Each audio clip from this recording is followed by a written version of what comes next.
बंदे भी जीते हैं। खुद को छोड़ के परहित परमार्थ करना अपने आप में बेमिसाल है।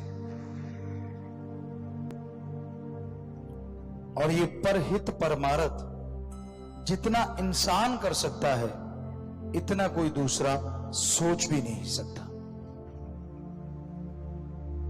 मनुष्य को भगवान ने इतना बुद्धि विवेक दिया है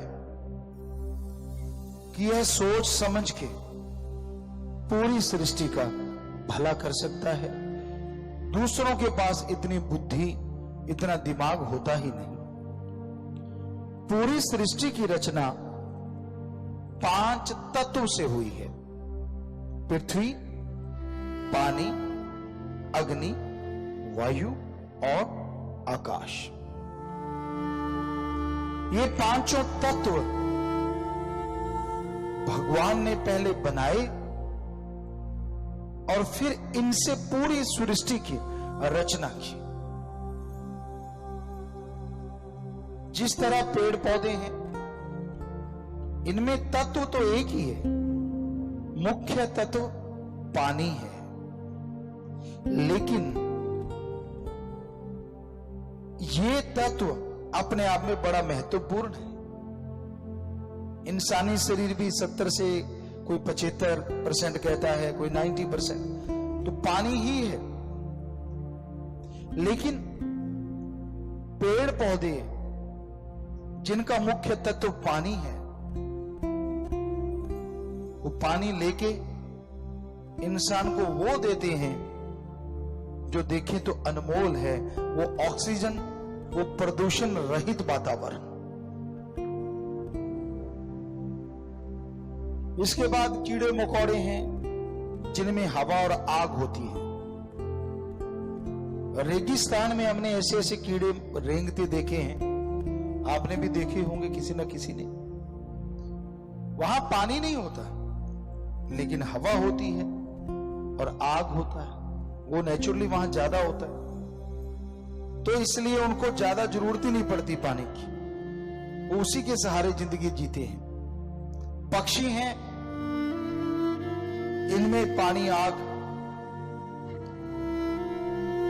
यानी हवा, पानी और थोड़ी सी पृथ्वी की मात्रा होती है। पशुओं में जो होता है उसमें आकाश तत्व नहीं होता, बाकी चारों तत्व होते हैं। ये आकाश तत्व इंसान में सबसे ज्यादा पाया जाता है और उसी की वजह से इंसान की बुद्धि विवेक सबसे ज्यादा है।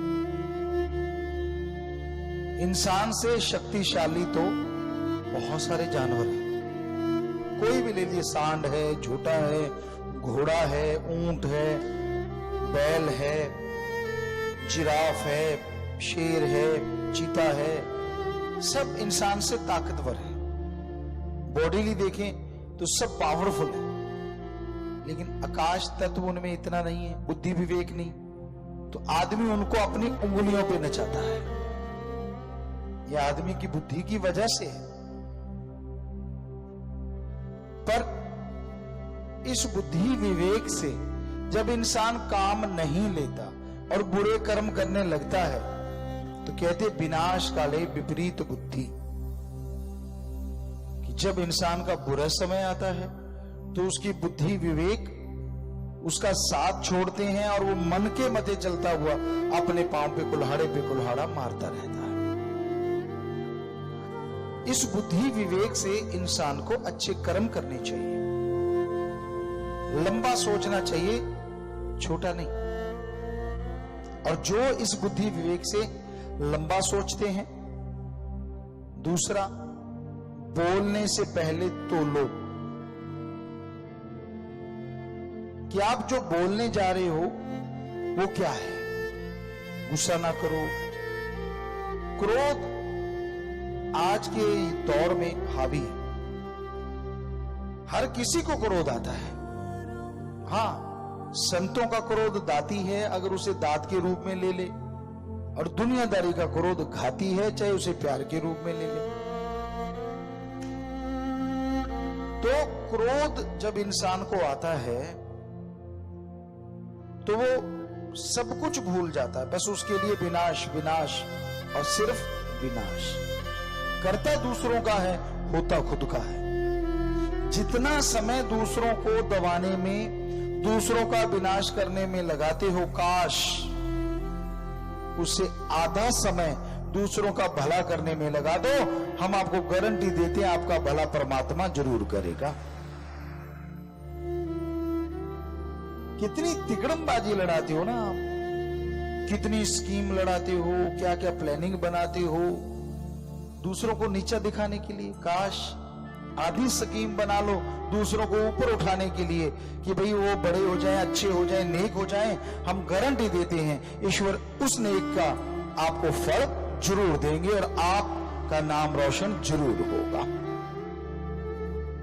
तो बुद्धि विवेक से काम लेना चाहिए। जल्दबाज लाई लग, पंजाबी च कहंदे लाई लग ना होवे घर वाला ते चंद्रा गमांड ना हो। जो दूसरों के कहने में आ जाते हैं, ऐसा पति नहीं होना चाहिए, ऐसा पड़ोसी नहीं होना चाहिए, वरना कलह कलेश रहता है। अपनी बुद्धि से काम लो। आज लोग एक दूसरे को इस्तेमाल कर रहे हैं। सबसे छोटा उसको थोड़ा सा बड़े वाला, उससे उसको बड़े वाला, उससे उसको बड़े वाला, एक दूसरे का इस्तेमाल कर करके लोग अपना उल्लू सीधा कर रहे हैं। तो बुद्धि विवेक से काम लीजिए, किसी के हत्थे ना चढ़ो और ईश्वर की भक्ति करो, जमीन से जुड़े रहो, औकात ना भूलो। हम कभी नहीं भूलते कि हम तो खाकसार हैं, हम तो चौकीदार हैं। शास्त्र नाम श्याम मस्तान जी का रहमो करम, वो कुछ भी बनवा दे, हम तो कुछ भी नहीं कर सकते। सब कर्ण करावन हार, शास्त्र नाम श्याम मस्तान मेरा सदगुरु मौला है। कई बार हम बच्चों को कहा करते हैं कि बेटा मान गुमान मत करो, वो करते नहीं, लेकिन फिर भी आप ये मत सोचो कि आपके कोई पंख निकला है, आप वही एक जिम्मेदार एक नंबरदार के बच्चे हो। हाँ, शास्त्र नाम जी का पटा गढ़ में है, इसलिए दुनिया सलाम करती है। और यही हकीकत है। हर किसी इंसान को अगर ये सोच आ जाए, वो अहंकार ना करे, खुदी ना करे, अपने बड़ों का, पूर्वजों का, संतों का, फकीरों का सत्कार करे, हो नहीं सकता उसको कभी नीचा देखना पड़े। इसलिए कभी किसी का बुरा ना करो, अपने घर से शुरुआत करो। माता पिता, आप कहते हो मेरे लिए क्या किया, आपको इस दुनिया में लेके आए। कई बच्चे कह देते मैंने कौन सा कहा था मुझे जन्म दो। जब तू बच्चे पैदा करेगा तब भी तेरे बच्चे नहीं कहेंगे कि मुझे पैदा करो। ये कुदरती है, ये नेचर का असूल है, ये कुदरत ने नियम बनाया है। और आपके पिता ने कभी अपने शायद बाप से नहीं पूछा होगा मुझे दुनिया में क्यों लेके आया। क्यों? क्योंकि वो सुलझे हुए होते, उन्हें समझ होती है कि हाँ कि भाई समय के अनुसार तो जैसा कुदरत चाहती है वैसा होना ही है। तो ये गलत बात जो आप सवाल कर देते हो, मैंने कौन सा कहा था, मुझे क्यों जन्म दिया, मैंने कौन सा कहा। ये कुदरत ने कहा है, ना तूने कहा है ना तेरे बाप ने कहा है। जिनके बच्चे नहीं होते उनसे पूछ के देखो, आपको बातें आती हैं। बेचारों का क्या हाल होता है, औलाद का मुंह देखना चाहते हैं पर नहीं होता, कुदरत को नहीं मंजूर। तो ये सब कुदरत का दायरा है। नर मादा का बनाना, आगे पीढ़ी को चलाना, ये सब असूल हैं परमपिता परमात्मा के। कौन चाहता है कौन आए कौन ना आए, जिसे वो चाहता है वो ही आता है और वो ही जाता है। इंसान तो किसी को पैदा ही ना होने दे कि मैं जन्म ले लिया बाकी सारे आए ही ना, बस मेरा ही राज चले। ऐसा थोड़ी ना होता। वो नियति इसे ही कहते हैं। कुदरत के कादिर ने अपना सारा सिस्टम फिट किया हुआ है। जब से दुनिया साजी तब से लेके जब तक उसने दुनिया को खत्म करना है तब तक का सब कुछ प्लान्ड, सब कुछ रचा हुआ है। आदमी की समझ नहीं आता, वो एक अलग चीज है। तो ये नियति जैसा चाहती है वैसा होता है, पर इंसान का फर्ज है, इंसान का कर्तव्य है, अपनी बुद्धि विवेक से काम लेता हुआ वो नेकी करे, भले कर्म करे, अच्छाई के रास्ते पे चलता जाए। मालिक साथ अवश्य देंगे। और घर से शुरुआत से मतलब अपने बुजुर्गों का आदर सत्कार करो। और घर में बुजुर्ग भी रहते हैं, उनका फर्ज है बच्चों से बेगर्ज प्यार कीजिए। चलो गर्ज रख के भी करो क्योंकि आपकी औलाद है, पर उनकी इच्छाएं भी जरूर पूरी करें जो जायज है। गलत रास्ते पे अपने बच्चे को कोई लेके नहीं जाता, पर कई बार उसके सामने गलत काम करने से बच्चे अपने आप उससे सीख जाते हैं। हमने बहुत लोगों को देखा है, क्या कहते हैं, कई बार हमारे पास आ कहते पिताजी पता नहीं ये लड़का किस पे चला गया या लड़की किस पे चली गई, हम तो ऐसे नहीं थे। तो हम हंस के कहा करते हैं अब आप ऐसे नहीं हो, बिल्कुल सही है, लेकिन जब इसको पैदा किया था तब आप कैसे थे? जब ये सीख रहा था बचपन में तब आप क्या क्या गुल खिलाते थे, कौन कौन सी गाड़ियां और कौन कौन सी बातें करते थे? इसने तो तब से सीखा हुआ है। पहले टीचर मास्टर तो माँ बाप ही होते हैं ना, या बहन भाई होते हैं, अब पड़ोसी थोड़े ना सिखा गए उतना। उदाहरण के तौर पे आप घर में हैं, चर्चा करते आपकी पत्नी है, आप हैं, आपका बेटा बेटी जो भी है, आप उनसे बात करते हैं कि बेटा झूठ नहीं बोलना चाहिए, कभी गप नहीं मारना चाहिए। इतने में फोन आता है, आपकी बीबी कहती है जी हाथ लगा के बंद करके कि दफ्तर से फोन आया, तो आप कहते थे कह दो घर में नहीं है। बच्चा आखिर माइंड बहुत पावरफुल है, किसी डॉक्टर से पूछ लेना 9 महीने में माइंड पूरा बन जाता है, वो तो गर्भ में ही सीख लेता है। अब मैंने ने सीखा नहीं था क्या? तो बच्चा समझ जाता है कि बोलने को बोलो, झूठ मत बोलो, पर जब जरूरत पड़े तो ठोक के बोलो, क्योंकि आप उसके सामने बोल रहे हैं कि कह दो मैं घर में नहीं हूं, जबकि आप घर में हैं। और बच्चा देख रहा है यार अभी अभी तो ये टीचर बन रहा था कि गप नहीं मारना चाहिए, और खुद ठोक रहा है। और जब बड़ा हो जाएगा तो उसके गप भी बड़े बड़े हो जाएंगे, तब आप कहते हो यार ये पता नहीं गाली देके किस पे गया है। आप पे गया बेटा जी, बेटा आपका है, और किसी पड़ोसी पे तो जाएगा नहीं, फिर आप बुरा मानोगे अगर ऐसा कहेंगे तो। समझ गए ना आप? आपकी औलाद आप पे जाएगी ना, तो आप कम से कम उनको शिक्षा उस तरह की दो, उन्हें अच्छा बनाइए। अपने खून को बुरा कौन कहता है? अपने आप को कोई बुरा नहीं कहता, खून तो दूर की बात। कोई संत पीर फकीर कहते कबीरा सब थे हम बुरे, हम तज भला सब कोए, जिन ऐसा कर माने मीत हमारा सोए। वो कबीर साहब जी जैसे संत पीर फकीर कह सकते हैं कि भाई हम तो खाक हैं, कुछ भी नहीं है। संत कहते हैं ऐसा कि हम तज भला सब कोए, जिन ऐसा कर माने कि जो इसको ऐसा मान लेगा मीत हमारा सोए। भगवान जी कहते कि वो मीत है हमारा, वो मित्र है हमारा, जो ऐसा मान के चलता है। इसका मतलब ये नहीं कि आप अपनी निगाह में गिरे रहो, नहीं नहीं नहीं नहीं, आप अणख रखिए, गैरत रखिए, लेकिन अहंकार मत कीजिए कि मैं मेरे जैसा कोई पैदा ही नहीं हुआ। या करोड़ों अरबों जन्मे हुए, पता नहीं कितने तरह का खोपड़ा है, हर किसी के अंदर अपना अपना दिमाग है, अपनी अपनी सोच। तो इसलिए अच्छा सोचो, परिवार के लिए अच्छा करो, समाज के लिए अच्छा करो, कोई नहीं रोकता, पर बुरा ना कभी किसी का करो, क्योंकि जब आप बुरा करने जाते हैं, किसी का हो ना हो आपका बुरा जरूर होगा, ये चाहे हमसे लिखवा के ले लो। तो ऐसा कर्म ही क्यों करो जिससे खुद का बुरा हो? ये वेदों के वेद भरे पड़े हैं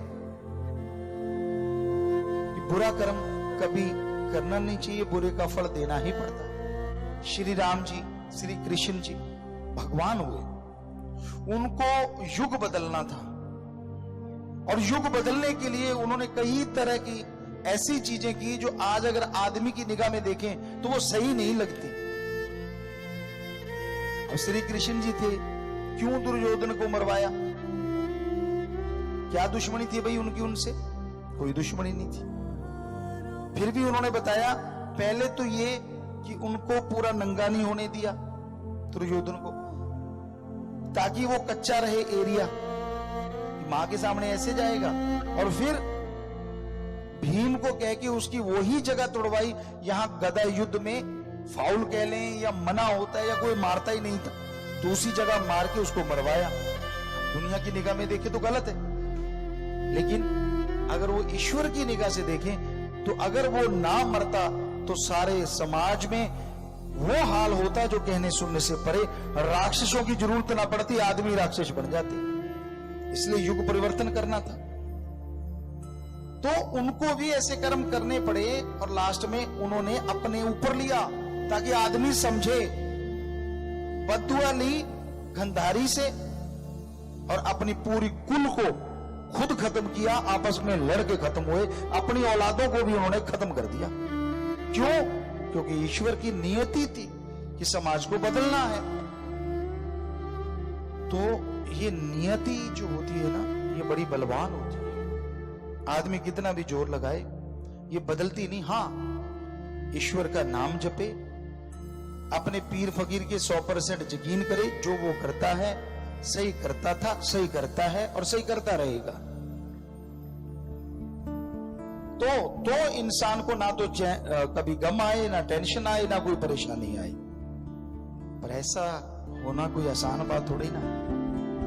परम पिताजी ने रहमो करम किया, हमें बुलाया, और जब खाक शास्त्र नामदाता के चरणों में आए तो हमने सब सेवादारों को एक ही बात कही थी कि परम पिताजी जो भी कहेंगे, दिन को रात तो रात, रात को दिन तो दिन, हर चीज माननी है। और परम पिता ने बहुत तरह की बातें करते थे यही देखने के लिए, तो सेवादार सब मानते थे। कई बार ऐसा होता है परम पिता कहते नहीं, सचखंड हाल मस्ताना जी धाम उधर स्टेज लगाना है। अब उधर लगाएंगे तो इधर जगह छोटी थोड़ी सी है।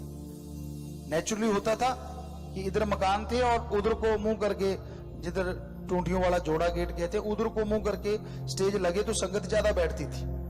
लेकिन परम पिता कहते थे नहीं, सचखंड हाल के साथ लगाओ। तो मजाल किसी की ना लगाता जब हम आए थे। फिर परम पिता कहते नहीं, अब नीम की तरफ लगाओ, अब उधर और जगह कम। फिर कह देते नहीं, फलां जगह लगाओ, वहीं लगना चाहिए, लगता रहता। तो परम पिता एक दिन खुश हुए और बैराग में भी आए, कहने लगे इतने सालों में हमें आप जैसा एक भी मुरीद नहीं मिला। एक शिष्य ढूंढ रहे थे कि कोई ऐसा मिले जो सतगुरु के वचनों को बिना चूंचना के मान जाए। तो हमने कहा बेपरवाह जी पहले बुला लेते। कहते बच्चे भी तो पैदा करने थे। साफ कहा, वो भी तो जरूरी था। हमने कहा जी सतवचन, वो आपकी रजा।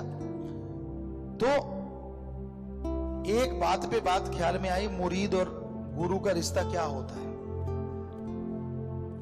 एक गुरु था, उसके 2 मुरीद थे, 2 शिष्य थे। एक को कहते थे भोला बाड़ा और एक था बड़ा चतुर चालाक। अब जो भोला बाड़ा था उसका काम क्या होता था, जो गुरु ने कहा आया, बैठ गया, जो गुरु ने कहा बड़ा खुश। पहले तो गुरु के दर्शन करके बागो बाग हो जाता था, मुंह लटके नहीं रहते थे, टेंशन नहीं, लड़ाइयां नहीं, वाह मेरा सतगुरु दर्शन हो रहे हैं। और फिर जो सतगुरु कहता जी बस देखता रहता और मानता रहता। और एक था बहुत ही चतुर चालाक, आए हुए लोगों से बात करनी, खाना खिलाना पिलाना, कौन सा खुद की जेब में से जाता था, मान बढ़ाई के चक्कर, खुद के नंबर बनाने।